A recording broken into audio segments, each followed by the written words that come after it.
आर्य सुमंत,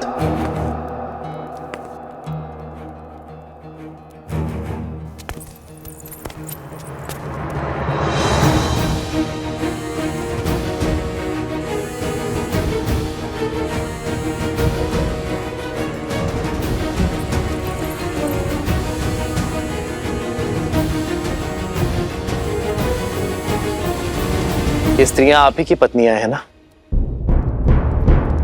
आप ही के घरों की स्त्रियां हैं ना?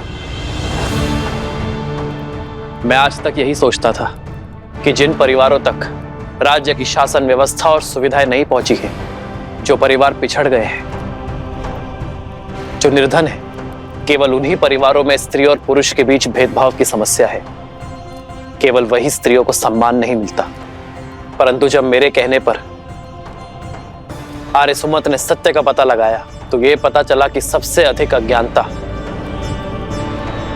और असमानता उच्च कहलाने वाले परिवारों में है।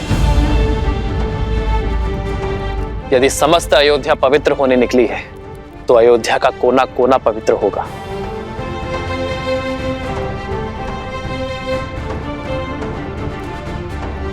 उर्मिला, मांडवी, श्रुतकीर्ति, तुम तीनों राजघराने की बहुएं हो, किंतु यदि आज तक किसी भी बात पर तुम्हारे मान सम्मान को, तुम्हारे अधिकारों की हानि हुई हो तो तुम ध्वनि उठा सकती हो। इस रघुकुल में आना, रघुवंशियों का मान पाना तो हमारा सौभाग्य है। ये समाज हो या संसार, उसका विकास तभी संभव है जब स्त्री और पुरुष एक दूसरे का सम्मान करें, जब स्त्री और पुरुष एक दूसरे के बिना अधूरे समझे जाएं। सियावर रामचंद्र की जय! सियावर रामचंद्र की जय! सियावर रामचंद्र की जय!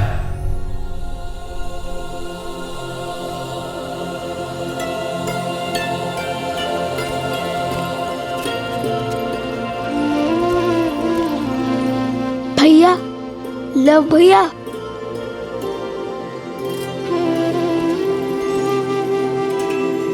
आज लव कुश ने अयोध्या की हर स्त्री को हर रूप से संगठित कर दिया।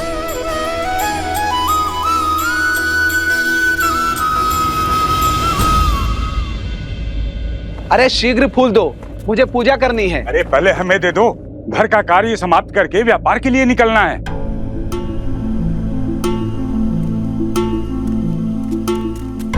पिताश्री बहुत भूख लगी है।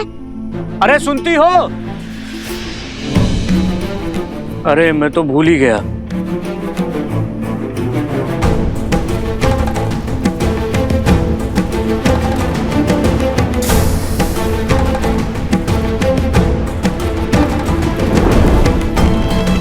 अब करो सभी कार्य स्वयं।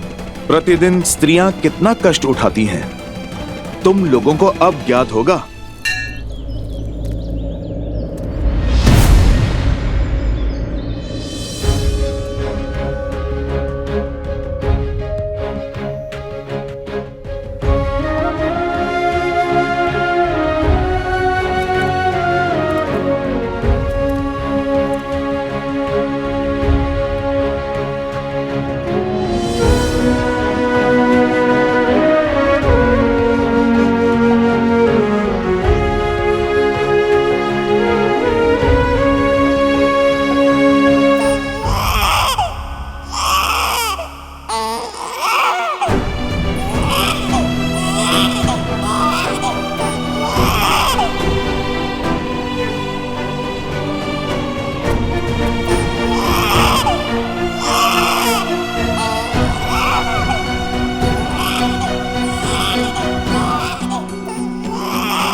अब पत्नी का स्मरण कर रहे हैं।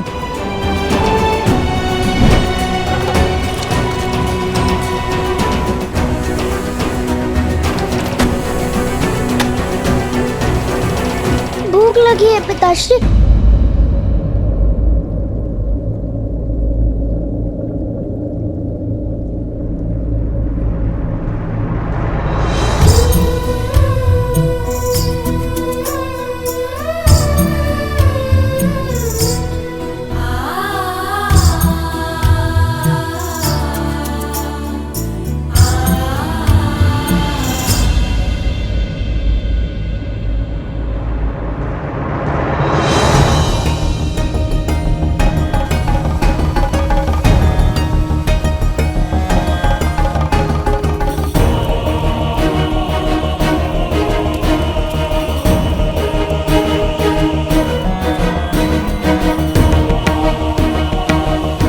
तनिक पुष्प देना भैया।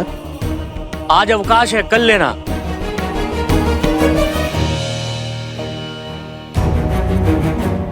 अरे मेरी दाल।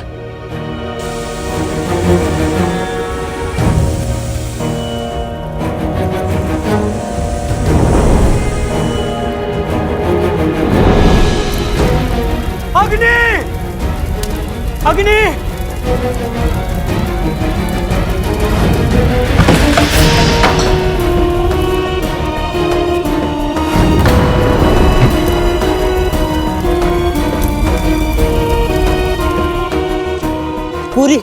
पूरी बस्ती अग्नि की चपेट में है। इनके पति भीतर फंस गए हैं। क्या?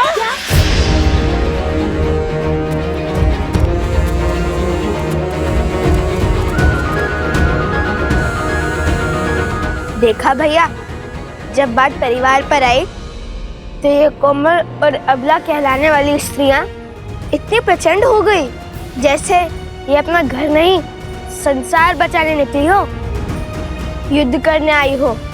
ये युद्ध ही तो है, मान का, सम्मान का, अधिकार का। और तुम देखना, हर बार की भांति इस बार भी नहीं जीतेंगी।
सभी पुरुष सुरक्षित हैं, किंतु ये अग्नि तो बढ़ती जा रही है।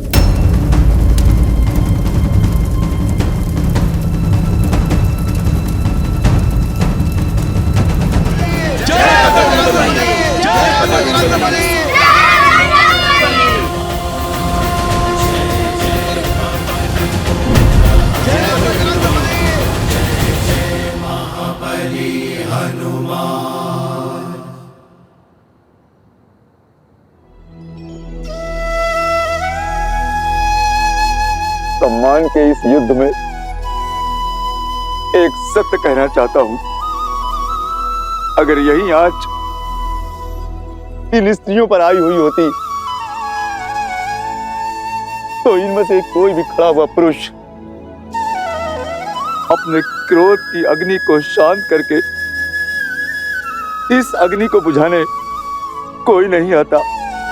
अपने प्राणों को दांव पर कोई भी नहीं लगाता, परंतु तुम लोगों ने उनको बचाया जिन्होंने तुम्हें कष्ट दिए, अपमानित किया, तुम्हारे साथ दुर्व्यवहार किया। मुझसे बहुत बड़ी भूल हो गई, मुझे क्षमा कर दो, मुझे क्षमा कर दो।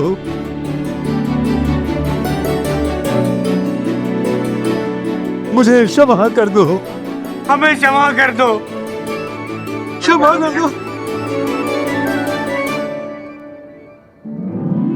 नहीं नहीं, आपका स्थान यहाँ नहीं, हमारे हृदय में है। हमारा सिंदूर बनकर माथे पे चमकना है। आप तो हमारा बल है। आपको यूं निर्बल धरा पर हम नहीं देख सकते। हमें तो बस हाथ से सम्मान चाहिए, साथ चलने का अधिकार चाहिए।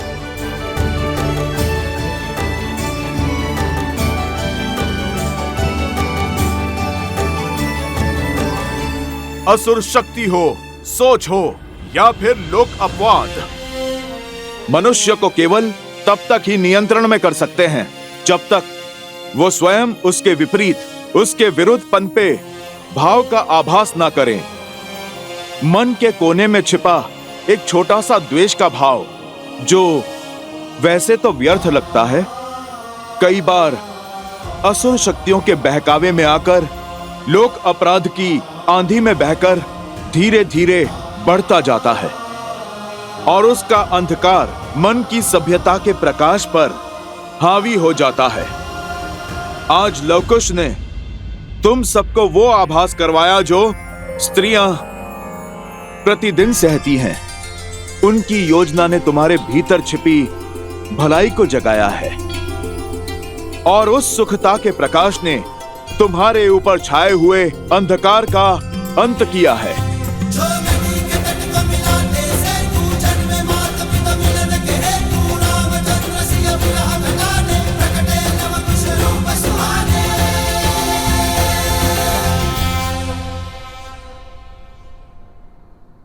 आपका बहुत बहुत धन्यवाद। आप दोनों ने हमारी आंखें खोल दी।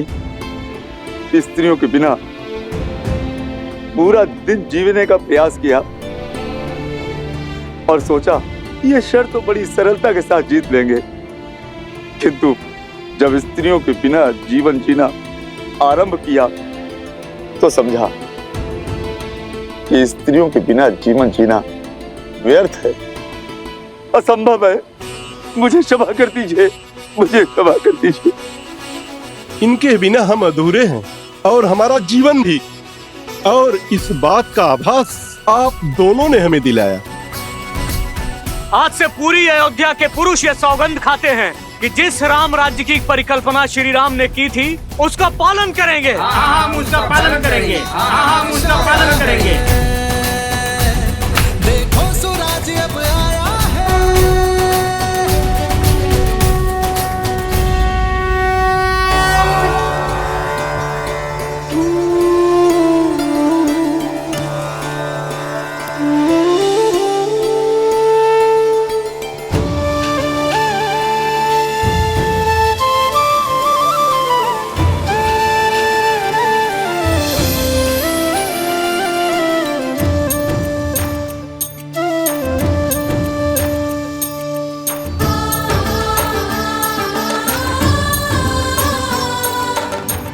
ये तो अत्यंत शुभ संकेत है। हाँ गुरुमा, लगता है लवकुश अपने लक्ष्य में सफल हो रहे हैं। तभी तो एक के बाद एक ऐसी सुखद अनुभूतियां और ऐसे शुभ संकेत मिल रहे हैं।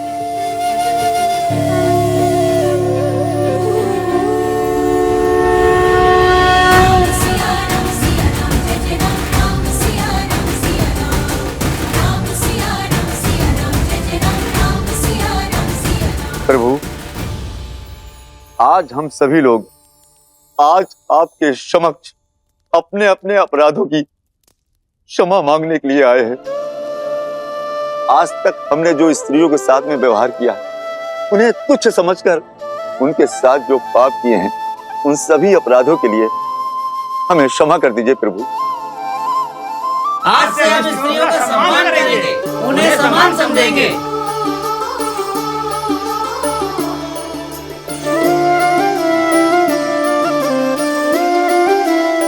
शीघ्र ही समय आएगा जब अयोध्या से हर मलिनता नष्ट हो जाएगी, जब हमारी संतान के लिए यहाँ आना शुभ होगा।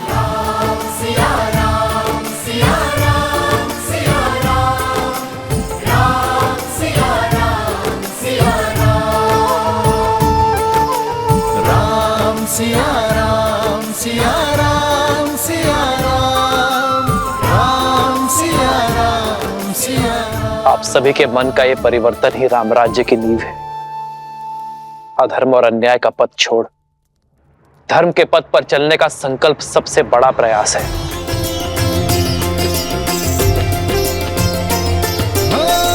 मंगल भवन मंगल हारी द्रव वज्र विहारी। सीताराम चरित अति पावन, आयुष्मान भव।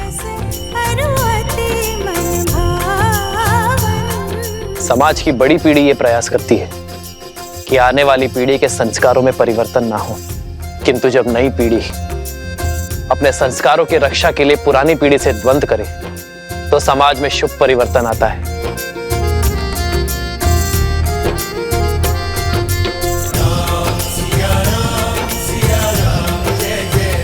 मैं तुमसे गर्वित हूं लवकुश कि आने वाली अयोध्या की नई पीढ़ी के नायक तुम जैसे बालक हो, जो समाज के उत्थान के लिए समाज के विरुद्ध खड़े होने का साहस रखते हैं। मुझे तुम दोनों को कुछ भेंट करने की इच्छा है। बताओ क्या चाहिए तुम्हें?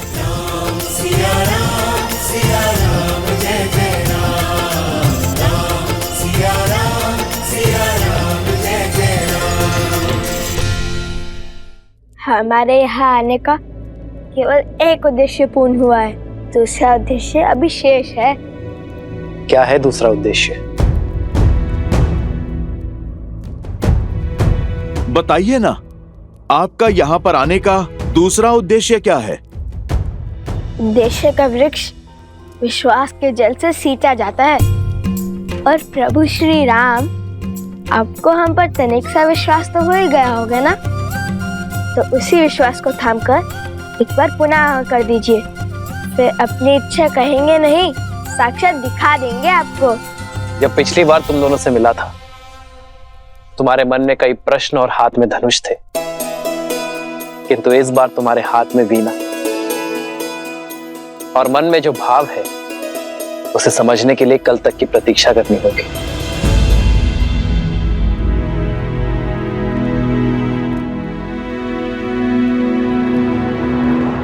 मेरी आज्ञा है।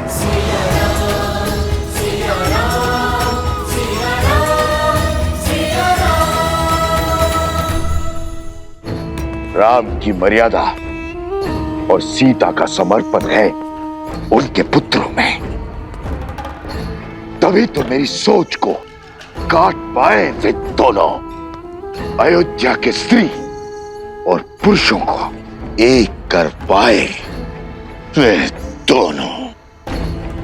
जब युद्ध का नाद छिड़ ही चुका है तो शस्त्र उठाने में कैसा संकोच। अब संसार का कोई भी बल शास्त्र मुख रावण को नहीं रोक पाएगा।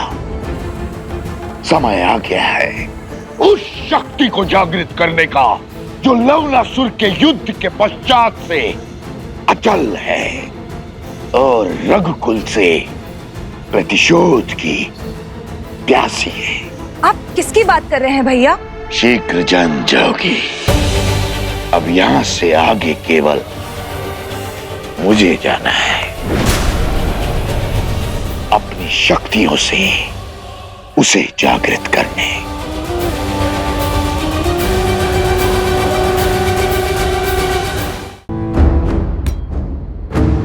शीघ्र ही राम के जीवन का सबसे दुखद अध्याय आरंभ होगा। अयोध्या का ध्वज मेरे चरणों में होगा।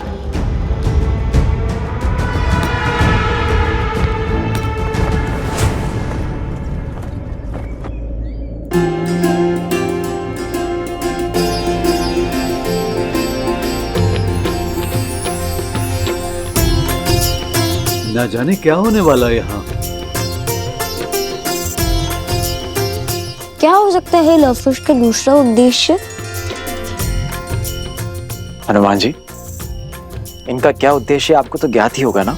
सब कुछ तो ये ईश्वर जानता है या फिर उसका अंश। आदौ राम तपोवनादि गमनम जित्वा मृगम कंचनम।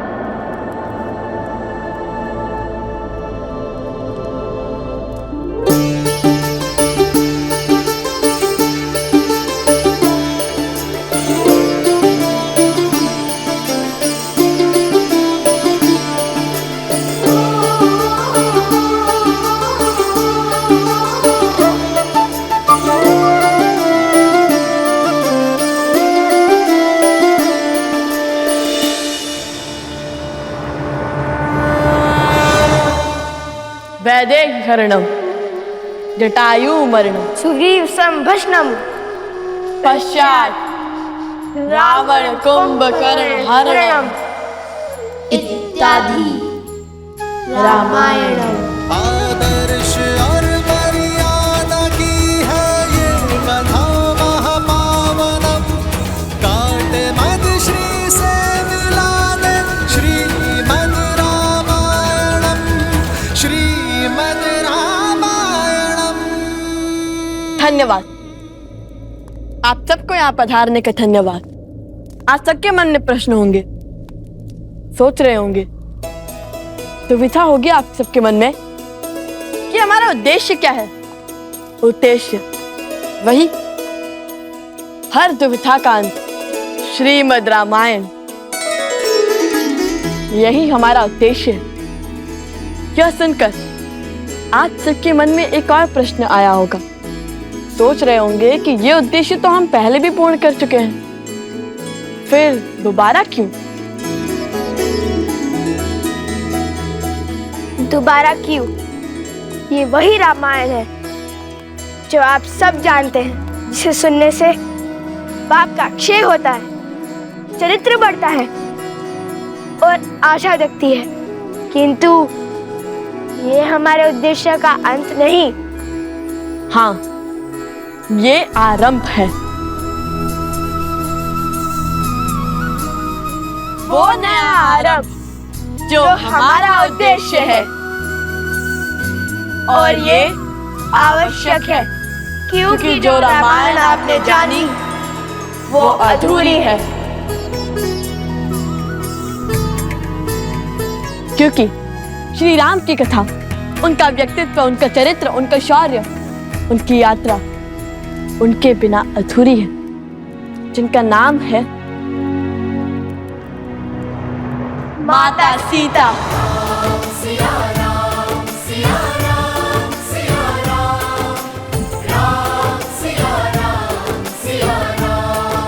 हमारा उद्देश्य था रामायण की संपूर्णता, और आज हम वही करने जा रहे हैं जो रामायण को संपूर्ण करेगी। सीतायन।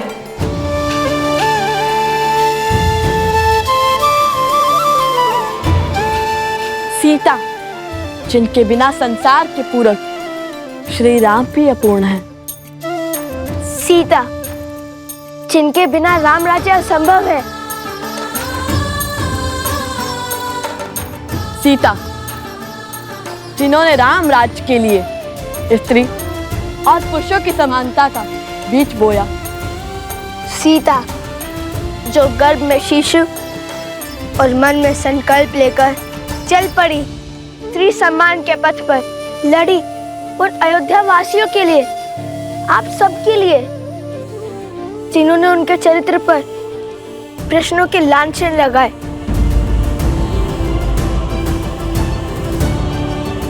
आज उन्हीं का त्याग, उन्हीं की पीड़ा, उन्हीं का शौर्य हम बताएंगे, क्योंकि उनकी कथा के बिना रामायण में न करुणा है, ना लक्ष्य, ना उद्देश्य और ना जन जागरण।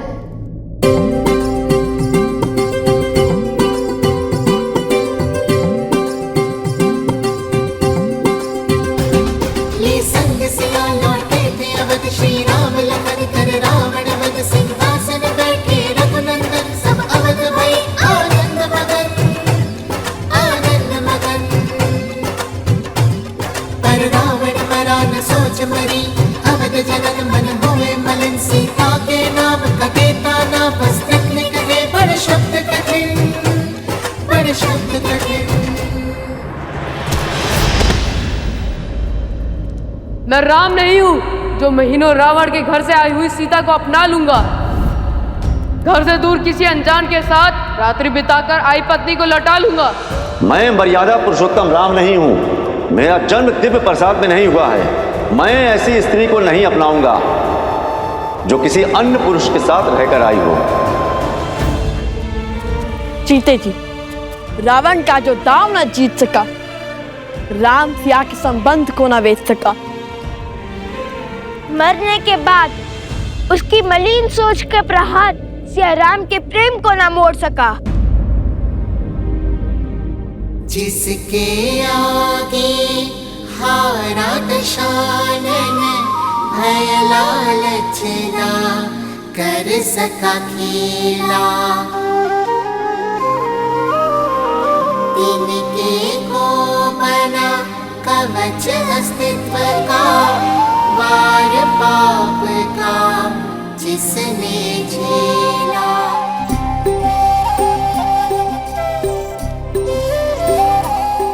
वो सीता जिसने मारुति की विनती ठुकराई और कहा जाऊं जो ले जाए रघुराई।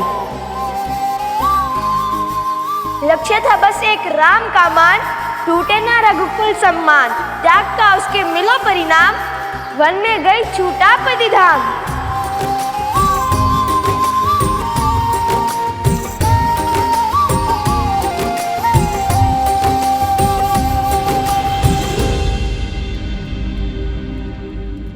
जिसकी अग्नि परीक्षा पर नतमस्तक सारे देव हुए, चरित्र पर लेके उसकी शंका अवध के सभी सिर खड़े हुए। फिर करने पूरा स्वप्न राम राज्य का, सिया राम ने सहा बिहा का दंश।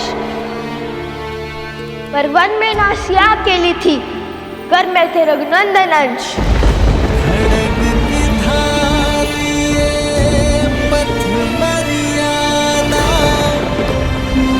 चलते जग हित रघुनंदन। हर पीड़ा हर दंश को सहकर राम की रानी भई सन्यासी। वही जन्मी संतान राम की, परिचय खोकर किया धर्म पालन। राम के अंश को राम बनाया, राम का आदर करना सिखाया। रामायण का उन्हें ज्ञान पूरा किया कर्तव्य महान। पुत्र रहे पिता से अनजान, जाने ना वध ना जाने राम। सीता बिना कहाँ राम कथा, सीता बिना कहाँ राम कथा।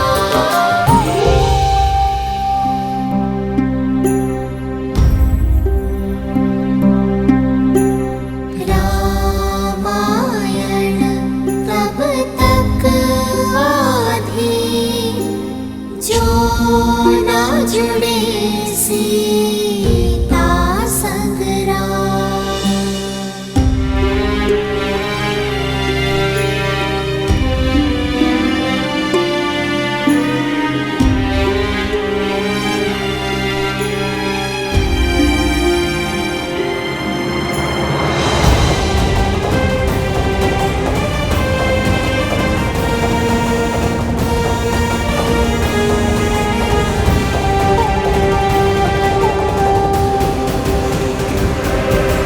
ना पहले कभी हुए हैं ना आगे होंगे।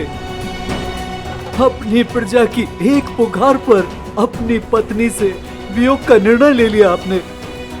आप साधारण नहीं है प्रभु। हम ये सत्य क्यों नहीं देख पाए, क्यों नहीं समझ पाए? हमें क्षमा कर दीजिए प्रभु। किंतु अब सत्य सम्मुख आ रहा है। देवी सीता का त्याग और समर्पण लोगों को आभास हो रहा है। एक महलों की महारानी कैसे रह रही होंगी इतनी विपदाओं में। जिस स्त्री का चरित्र सर्वोत्तम होता है वो ही संकटों के ऐसे घोर भवंडर को काट सकती है। हमारे कारण सिया राम पृथक हुए। हम क्षमा प्रार्थी हैं प्रभु, हमें क्षमा कर दीजिए। हे प्रभु, जैसे आप दोनों भिन्न हुए थे वैसे एक हो जाइए प्रभु। महाराज, अब हम आपसे विनती करते हैं कि देवी सीता को पुनः अयोध्या ले आइए। हम उनके चरणों में गिरकर उनसे क्षमा मांगना चाहते हैं महाराज। उनके चरणों में गिरकर हम उनसे क्षमा मांगना चाहते हैं। हाँ प्रभु, महारानी को पुनः अयोध्या ले आइए। सिया राम जय जय राम।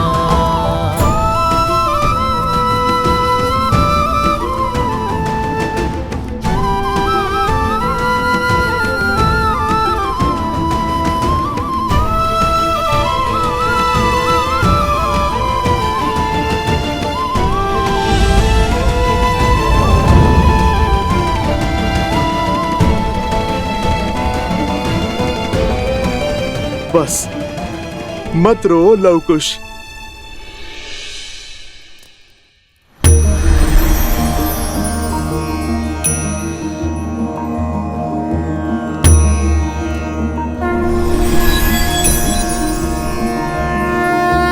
नमन भगवान। जब लक्ष्य महान हो तो मार्ग में रुकना नहीं चाहिए। सिया राम के आयान की संपूर्ण कथा सुनाने का समय आ गया है लवकुश। जाओ, अपना परिचय दो, बताओ सबको कि तुम दोनों कौन हो, कि सीता के मान का ध्वज उठाने के लिए श्री राम के अश्वमेध के ध्वज का मार्ग रोकने वाले कौन हो तुम दोनों?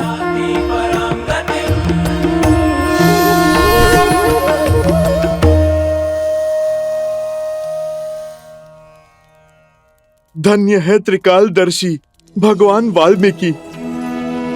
सत्य में इससे श्रेष्ठ अवसर और कोई नहीं हो सकता था। जाओ और बता दो कि प्रभु श्री राम का सामना स्वयं उन्हीं के रक्त ने किया है। सिया राम के अंश ने किया है। अर्थात आपको सब पता था? सब कुछ?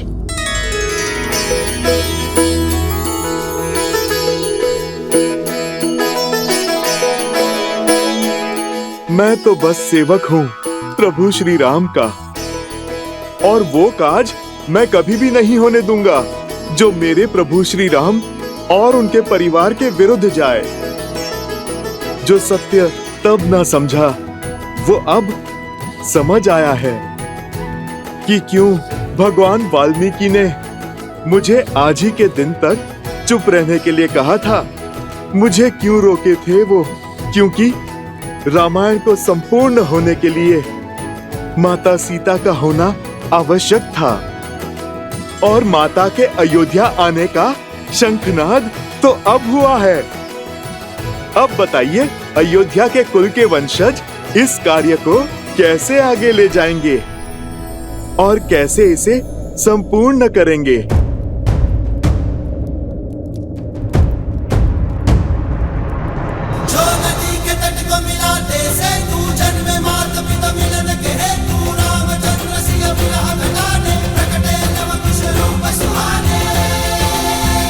मान मत रहिए प्रभु। माता को पुनः बुला लीजिए प्रभु। रघुवंश के दीपकों की आवश्यकता अवध में है प्रभु। श्री राम पुत्र को सम्मान ले आइए प्रभु। इतनी शीघ्र? रुकिए।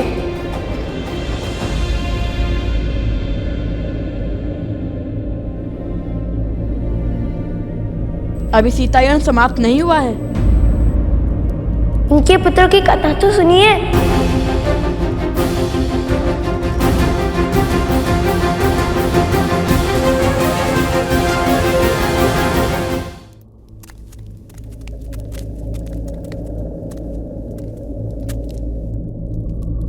सीता के गर्भ में रघुवंशी है, इसका भान श्री राम को था, किंतु वो एक नहीं 2 बालक हैं, इसका किसी को ज्ञान न था।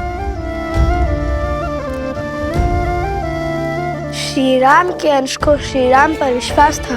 नहीं जानते थे कि पिता है उनके, पर न जाने क्यों पिता सा विश्वास था।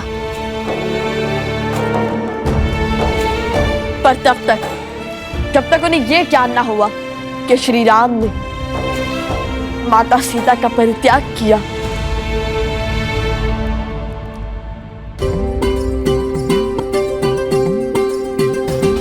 जब जानी सीता की पीड़ा, भक्ति को संशय ने घेरा, पढ़कर बैठे सिया राम मिलन का, शंख युद्ध का था भूखा।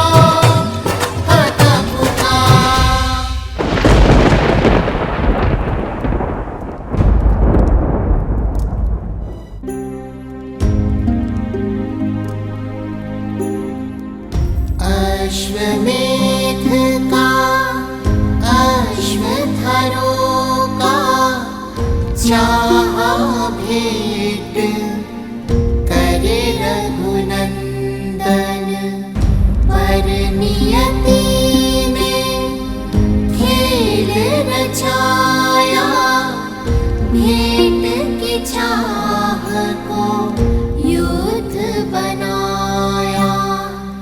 न्याय मारे को मात सिया का, राम से युद्ध किए सिया नंदन।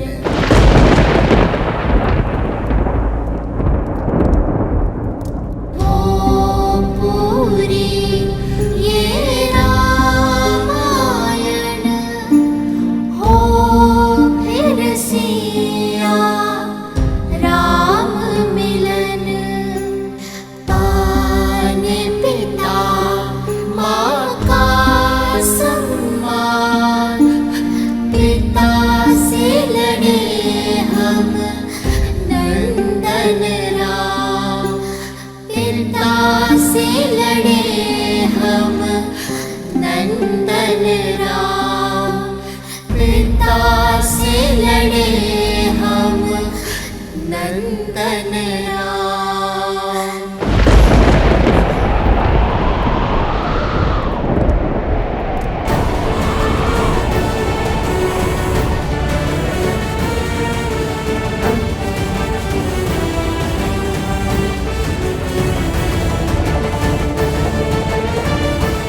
प्रभु,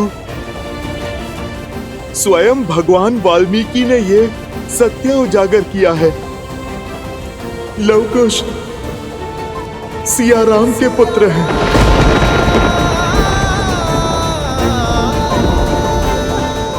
मेरे पुत्र?